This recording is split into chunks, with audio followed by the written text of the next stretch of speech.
Shalom, salam sejahtera untuk kita semua. Berjumpa lagi dalam program 10 menit mudah memahami pelajaran Sekolah Sabat. Pada pelajaran pekan ini kita tiba di pelajaran yang ke-11, lanjutan dari pelajaran yang ke-10 dengan judul besar, Misi kepada yang belum dijangkau, bagian yang kedua. Ayat intinya terdapat di dalam Matius pasal yang ke-15 ayat 28 dengan bunyi demikian. Maka Yesus menjawab dan berkata kepadanya, "Hai ibu, besar imanmu. Maka jadilah kepadamu seperti yang kau kehendaki, dan seketika itu juga anaknya sembuh." Tentu adalah sebuah keinginan dari Tuhan itu sendiri bahwa banyak orang yang bisa diselamatkan. Bahkan kalau bisa semua orang di dunia ini diselamatkan. Kalau pelajaran kita pekan yang lalu kita sudah belajar bagaimana Paulus menjangkau orang-orang di Athena. Orang-orang penyembah patung, orang-orang penyembah Allah yang tidak dikenal. Pada pelajaran pekan ini kita akan belajar bagaimana Yesus pun mengajarkan hal yang sama, mengajarkan kepada para muridnya bahwa orang-orang yang perlu diselamatkan bukan hanya orang-orang Yahudi, tetapi juga orang-orang non-Yahudi. Ya, menurut riset PBB tahun 2018, 55% populasi di dunia ini tinggal di kota. Kita tahu tentu kehidupan di kota, orang-orang yang diterpa oleh kesibukan dunia, pekerjaan dan lain-lain, sehingga mereka sudah mulai lupa akan hal-hal rohani dan kurang mulai tertarik terhadap agama. Sehingga kita diajak pada saat ini melalui pelajaran Sekolah Sabat kita untuk menjangkau mereka, terkhusus untuk orang-orang yang belum pernah dijangkau, dalam tanda kutip mungkin orang-orang yang belum pernah dengar akan kabar keselamatan, orang-orang yang belum kenal akan Tuhan. Di dalam Alkitab, Matius pasal yang ke-14 ayat 34, Yesus mengajak para muridnya untuk menyingkir dari Galilea pergi ke daerah Tirus dan Sidon. Apa kira-kira tujuan Yesus? Pada saat itu, Yesus sedang ingin mengajarkan kepada para muridnya melalui field trip yang mereka lakukan pada saat itu, bahwa bukan hanya orang-orang di Galilea, bukan hanya orang-orang Yahudi di Yerusalem yang perlu untuk menerima kabar keselamatan, tetapi juga orang-orang yang ada di Tirus dan Sidon. Apa yang ada di Tirus dan Sidon? Bagaimana kondisi orang-orang di Tirus dan Sidon? Bisa kita lihat di dalam kitab Perjanjian Lama, baik Hakim-Hakim dan 1 Raja-Raja, orang-orang di Tirus dan Sidon adalah orang-orang yang penyembah berhala. Dalam tanda kutip mungkin mereka sering melakukan kejahatan, kualitas rohani, kualitas hidup mereka buruk, sehingga mereka memiliki dampak ataupun pengaruh yang negatif kepada banyak orang. Tetapi terlepas dari apakah mereka penyembah berhala, apakah mereka pembuat kejahatan, apakah mereka memiliki kualitas rohani yang buruk, Yesus mengajarkan kepada para muridnya untuk menjangkau orang-orang yang seperti ini juga. Ya, terlepas dari apa budayanya, bagaimana mereka hidup, dan lain sebagainya. Di dalam Matius pasal yang ke-9 ayat yang ke-35 sampai 38, ketika Yesus seperti biasa melakukan perjalanannya, menjalankan misi, mengajarkan kepada banyak orang kabar keselamatan, banyak orang datang kepadanya, rindu untuk mendengarkan kabar baik itu, rindu untuk mendapatkan kesembuhan dalam hal rohani dan juga fisik bagi yang sedang sakit. Apa yang Yesus sampaikan kepada para muridnya saat itu?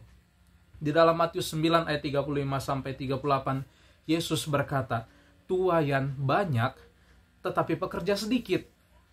Seringkali kita beralasan bahwa tidak ada orang yang bisa kita injili, tidak ada orang yang bisa saya ajar. Tetapi Yesus pada saat itu mengatakan, banyak yang mau dituai, tetapi pekerja sedikit. Seperti juga banyak orang yang datang kepada Yesus saat itu. Kalau di dalam Matius pasal yang keempat, kita bisa lihat orang-orang dari Galilea, dari Dekapolis, dari Yerusalem, dari Yudea, dari seberang Yordan, dari Tirus dan Sidon, dari Fenisia, semua datang kepada Yesus, dan orang-orang ini adalah orang-orang yang belum pernah dijangkau akan kabar keselamatan. Mereka masih menyembah berhala. Mereka perlu untuk mengetahui bahwa keselamatan hanya datang daripada Yesus. Oleh karena itu, mari kita lihat sebuah kisah bagaimana Yesus menjangkau, memberikan kabar keselamatan untuk orang-orang yang berada di Tirus dan Sidon. sebuah kisah yang ditulis dalam dua Injil, yaitu di dalam Injil Matius dan Injil Markus, yaitu kisah tentang seorang ibu dari Siro Fenisia yang percaya kepada Yesus. Tentu kita bisa baca di dalam Matius pasal 15 ayat 22 sampai 28 dan Markus 7 ayat 24 sampai 30. Kalau kita baca di sana kisahnya, pada saat itu Yesus sedang mengadakan perjalanan. Di dalam kitab Matius, wanita ini disebutkan sebagai orang Kanaan. Ya, para pakar Alkitab mengajarkan bahwa kitab Matius ini diperuntukkan untuk pembaca orang-orang Yahudi. Lalu Injil Markus diperuntukkan untuk pembaca-pembaca non-Yahudi. Jadi kita bisa bandingkan apa yang ditulis dari kedua Injil ini, Matius dan juga Markus.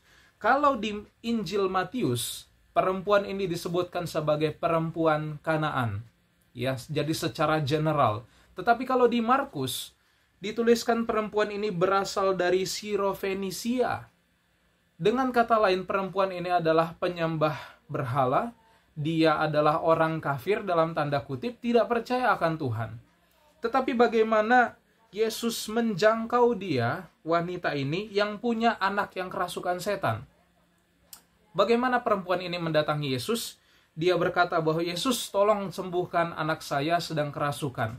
Dan sikap Yesus saat itu mengajarkan kepada para muridnya seperti yang sering mereka lakukan untuk menanggapi orang yang non-Yahudi. Seolah-olah kalau kita baca kisahnya di dalam Injil Matius dan Injil Markus tentang perempuan Kanaan atau perempuan Siro Fenisia ini, seperti Yesus menolak perempuan ini, bahkan mencemooh perempuan ini karena mengatakan bahwa tidak pantas untuk memberikan roti yang diberikan kepada anak lalu dilemparkan kepada anjing.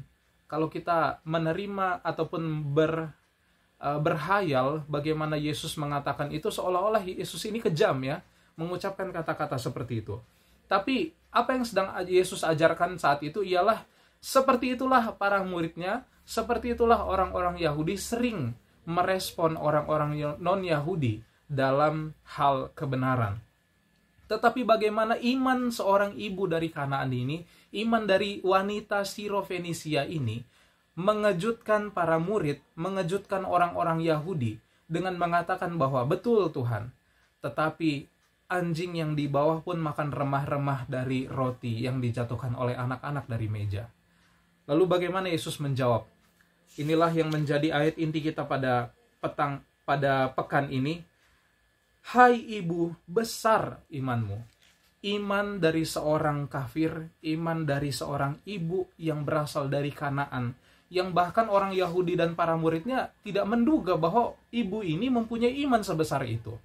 Dan pada saat itu para murid Yesus pun belajar sesuatu bahwa orang-orang non-Yahudi pun mereka pantas untuk menerima kabar keselamatan karena mereka pun memiliki iman bahkan yang besar, ya, lebih besar bahkan daripada orang-orang Yahudi. Dan itu juga yang diterapkan oleh Petrus, salah satu murid Yesus yang sangat terkenal.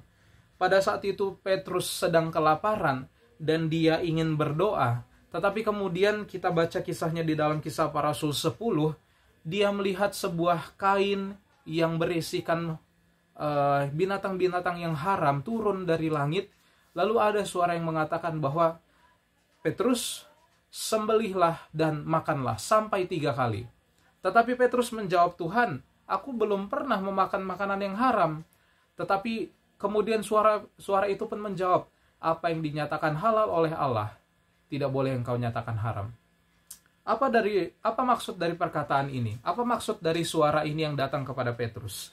Singkat cerita, saat itu Petrus ingin menjumpai seseorang non-Yahudi. Kita baca kisahnya di dalam Kisah Para Rasul 10 ayat 9 sampai 16, di ayat yang ke-28 dan juga ayat yang ke-35. Sesungguhnya dari kisah itu Petrus bisa belajar bahwa ternyata yang dimaksudkan dengan hewan-hewan yang haram itu adalah orang-orang non-Yahudi yang sebenarnya tidak haram untuk didatangi, tidak haram untuk menerima kabar keselamatan. Sebagaimana Cornelius dan para bawahan-bawahannya, mereka adalah orang-orang non-Yahudi. Tetapi Petrus diajarkan saat itu, mereka pantas untuk mendapatkan kabar keselamatan. Ya.